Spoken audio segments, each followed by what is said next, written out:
Good day to all. This is REMYA Rose, Assistant Professor, Department of Artificial Intelligence and Machine Learning, RMD Engineering College.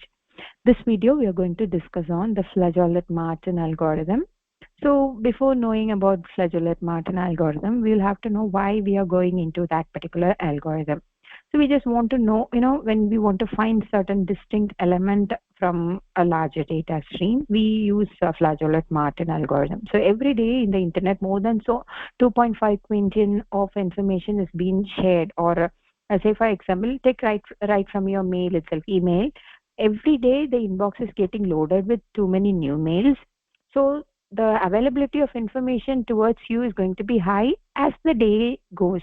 So similarly, the amount of information that has been traveled over the internet is going to be high, but when you say that how much of distinct element is available, that is an unanswered question.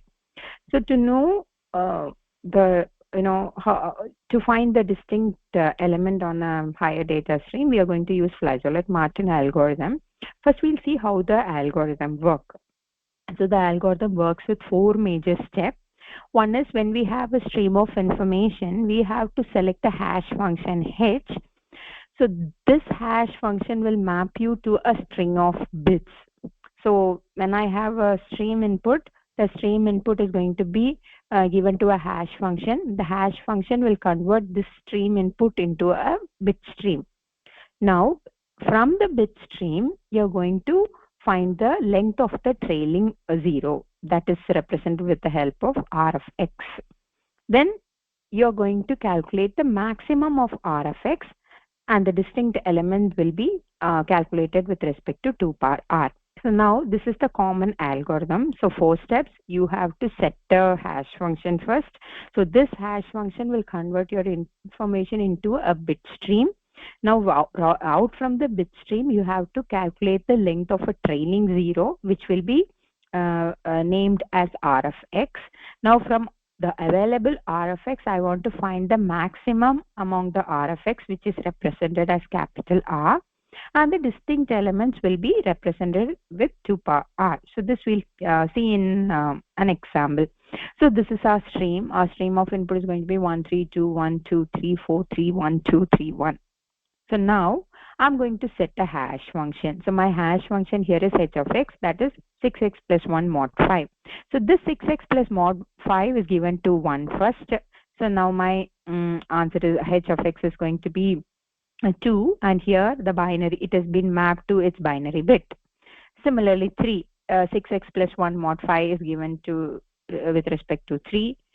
Similarly to 2, 1, 2, 3, 4, and so on. So complete stream is being given to a hash function, and the hash element is being mapped to its binary bit. So 2's binary representation is 00010.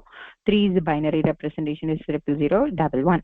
So now next is we are going to calculate r of x. R of x is nothing but you are going to find the trailing 0. So if you could see here, the trailing 0 is 1. Here there is no trailing 0. You could see the trailing zeros, 2 trailing zeros.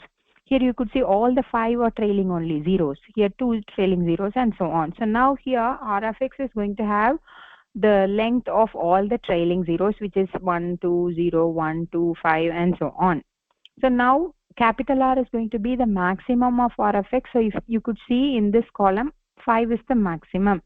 So now for my capital R will be 5 here. So distinct element is calculated 2 power 5. This is not 2 R, actually 2 power R. So it is 2 power 5 is going to be 32. So the distinct element is counted with respect to the Flageolet-Martin algorithm. Thank you.